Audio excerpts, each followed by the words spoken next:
is up fourth. Congratulations, it's Taylor Gray who leads him to the green later on today, his first career pole, and the third driver to win his first career pole right here at the Homestead-Miami Speedway. All right, we're going to continue on now. We're joined by Denny Hamlin, driver of the number 11 Joe Gibbs Racing Toyota. If you have a question for Denny, please raise your hand. We'll get a mic to you. We'll start up front here with Zach and then go to Jordan.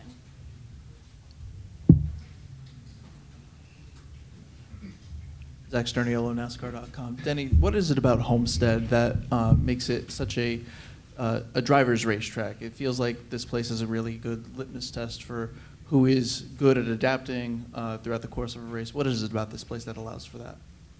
Yeah, I think there's a combination between kind of the tire wear that you have at this track versus the way the track sits up itself. So really you can make a lot of different moves. You can cut distance, or you can try to keep momentum, and that's sometimes something that has to be fluid throughout a run. And so as a driver, you have a lot of tools at your disposal when you come to this track to change your line to help the race car do things that it's not doing well at the time. So it's certainly, if I had to say, it's just a lot of off throttle time, and that usually is anytime you have to use both pedals, the driver is tested more. Jordan. Jordan Bianchi, The Athletic. New sponsor this week, big news, 18 races.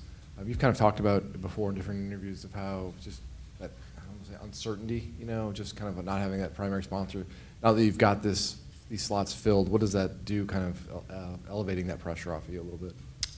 Yeah, I mean, it doesn't, take pressure off of me necessarily. More Joe Gibbs Racing, obviously, when you have a loss of revenue there, that things certainly can you make things tighter on their side. But really, it's good for them to kind of have an anchor partner, and certainly for my fans' sake, it's they're gonna be able to identify me week to week, and I think that's something that certainly is very, very important. So certainly filling out those 18 races is going to be a big deal for myself and Gibbs throughout the year. Over the years at Darlington, you've run a lot of various throwback paint schemes and stuff. How involved in the process are you? Does it still have the same importance to you? What do you kind of think of the event overall, the throwbacks? Yeah, I mean, I don't know. It seems like the throwback has lost a little bit for sure, and a lot of it is that it's just we get kind of mixed up in the sense of like there's no really defined rules to it, so you just kind of have a mix there. But it is, there's some very cool paint schemes that you see. It's very difficult to make the cars look the same because they are so different. Number of placements is different. There's a lot of things that are different compared to where it used to be. But it's still something that is cool to see. But it's just you don't have buy-in from everyone, so it's kind of there's a mix and match throughout the field, but it's fine. Overall, we're here in the spring now for the first time since 2021. Traditionally, this has been a fall date.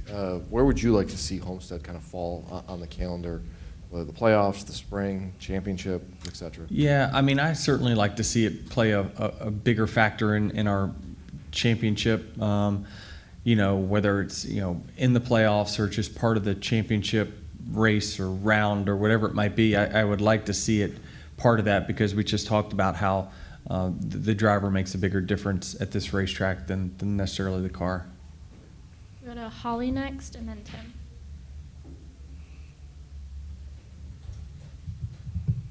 Hi, Denny. Holly Kane with the NASCAR Wire Service. Two questions kind of following up on Jordan's. And you may think this is crazy, but is it harder to keep track of who's driving what car now than when you started all those years ago because of the change? I mean, when you started, there was still relatively one sponsor did most of the season. Yeah, I mean, certainly. I mean, it's just very interesting when you look at, photos that would surface on social media from the 90s and 2000s, and you just took a snapshot of the field. You could name every car driver from 1 to 40, right? Just based off of the color. You knew that color, that was that But now it is certainly very, very hard, and you've got sometimes multiple sponsors on one car, and each one wants something a little bit different. So it is certainly a lot different than it used to be. What I like about, Progressive and its paint scheme is like it's going to be identifiable. It's one color basically that is unique that you'll be able to find anywhere in the field. But it's hard because every sponsor wants a little something different, and certainly it's harder to get the money that you used to get back in the day. My other question too is, you're very good here at Homestead. Do you feel like, coming back this weekend, that this is a place where you feel more optimistic of winning maybe than other places, or not? What's your relationship like? Yeah, it's in the top 5 for me. Certainly, I feel like it's one of those tracks where, again, I talk about we can make a difference. I feel like my car was very good here, just a few months ago. We had some issues on pit road where we weren't great, but we still found a shot to win it with a couple laps to go, and I just didn't get the job done at the end. But ultimately, looking back at the race, it was one where I thought we were pretty strong, and so hopefully something we can build upon. But ultimately, I want to win, and this is a track where I feel like we can kind of kick that off.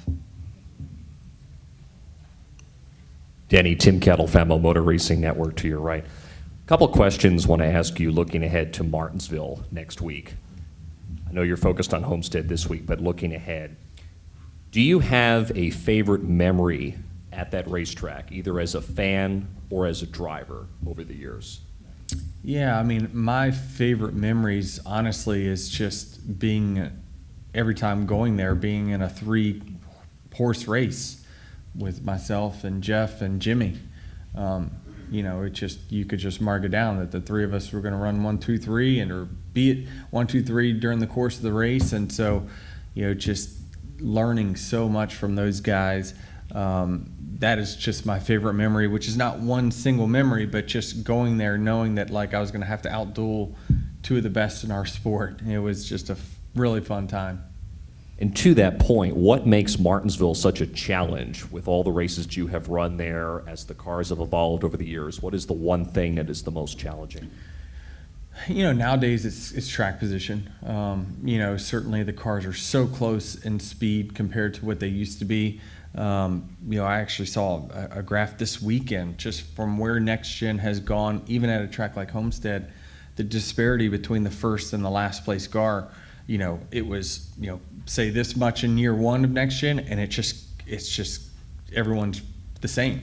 And so you put that on a short track, it just makes passing really, really, really difficult. So that is the single biggest, challenge when you come to Martinsville nowadays. Dustin Long, NBC Sports. Denny, I'm curious, there really wasn't a big off-season rule change to the car. So as opposed to some other years where there's not as much that carries over from the end of the year to the beginning of the year. And I just wonder, it seems like, and again, I know these are good teams, but it's a lot of the same players that were good at the end of last season that have been good this year. And I don't know if you see that as much because of that. And also, I'm curious about, with Homestead only just being a few months ago, how much carries over more so this weekend than it would have been if it was a year at a time. The first part of your question is, yes, there's, it just, the best drivers are the best drivers. So it's hard to hold that down, but for so long. And the best teams are the best teams. How it relates, Homestead to here, we were not here not too long ago, so I'd imagine you'd have the same 5 or 6 that pretty much dominated the race last time, do the same this time, unless someone really finds something within their setup that makes it quite a bit better. But the counter to that is Vegas at the end of it. Now, the strategy flipped. You had an issue. You had a situation there where we were part of the Barry strategy. So that whole group that stayed out with 75 to go essentially all finished towards the front, and those who got mired in the pack that pitted for fuel they never made it back up to the front, which was all your essential real front runners that day. So it can get mixed up, but for the most part, if the race runs long enough, the strategy works out pretty vanilla, you're going to see the top teams, top drivers, always. And in the bizarre stat of the year, so far the first 5 points races have been won by drivers, all with the last name of B. I saw that. If you don't win soon, are you prepared to change your last name? No, I'm not. But yeah, it's been an interesting trend for sure. Let's see, will it continue this weekend? Yeah, there's one certainly that has a chance to continue that, but not much else. Yeah.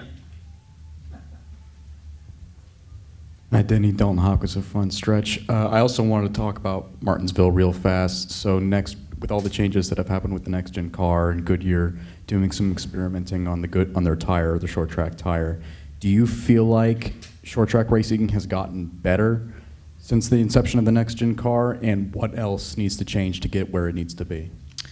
Yeah, it's a very good question. I think that the tire has helped quite a bit.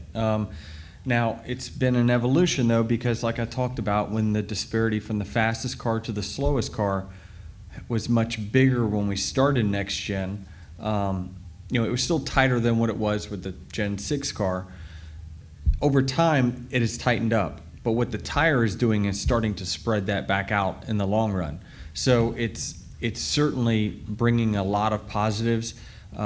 Goodyear's, testing themselves right now to try to get softer at all racetracks, which is going to be a bonus. There's every racetrack we've talked about this year, and it being a better race, which it has been. You can really contribute to the changes that we made in the tires and creating more tire fall off. That is absolutely the equation that we've been searching for, wanting, and we're finally getting it, and it's showing in the show that you're seeing on Sundays. Go to Jeff next. Hey, Jeff Patterson with WFLA TV and Nexstar. I know you're with a very good team. You've had great success at Martinsville, but can you kind of walk me through the process of how you and the team go from a track like Homestead to Martinsville and a short track, and what are involved in the preparations for that and your mindset? Well, it's a little different for me than what it is for the race team, right? So they'll start working on that probably 2 or 3 weeks in advance. They got to get a car built. They got to figure out what parameters they want to build that car for that particular track. For me, I narrow it down and really into a 5-day window. I am all about one track for 5 days, and then I'll kind of switch. 2 days is my off day, but it really switches in that essence. But 5 days is what I can concentrate on one racetrack. Monday is the final day that I'll be working on Homestead, and then Wednesday I'll switch to whatever that next track is, Martinsville coming up. So, and then I'll run that stretch all the way, run it all over again. And so it's easier for me certainly than it is for the teams, but I found that kind of works for me. Right, we'll go back to Zach. 5 races into the season now, how would you describe your relationship with Chris Gale? And I guess piggybacking off of that, I know you said last week you guys you kind of missed it on the front end. How do you feel then coming back to a mile and a half just 1 week later? Yeah, I thought that last week was a little tough because we just were so far off to start the day. But what I'm noticing certainly is that we're getting better as races go on, which is very, very good. It's a good trend to have. We just need to start a little closer. We need to have better qualifying. All those things kind of fall on my shoulders, not really the team's. So I feel confident in kind of where we're at, and I feel like we're meshing as good as what I hoped, for sure. And obviously, Ty Gibbs is on a little bit of a slump now. As the veteran at the team there, and knowing Ty as long as you have, do you have any? Is there a moment where you talk to him? Do you feel a need to? Is that your responsibility? And how have you seen him adapt to the adversity that he's faced over these first couple of weeks to 25? Yeah, I mean, I don't see him a whole lot other than at the racetrack, right? And how he handles the adversity that he's going through during the week, I don't know. I certainly have offered a lending hand to that to give advice. You know, but it's just, man, this is just a tough part of the sport that, you know, you find yourself in. And certainly there's some things that as a driver, I think you can change to change the result.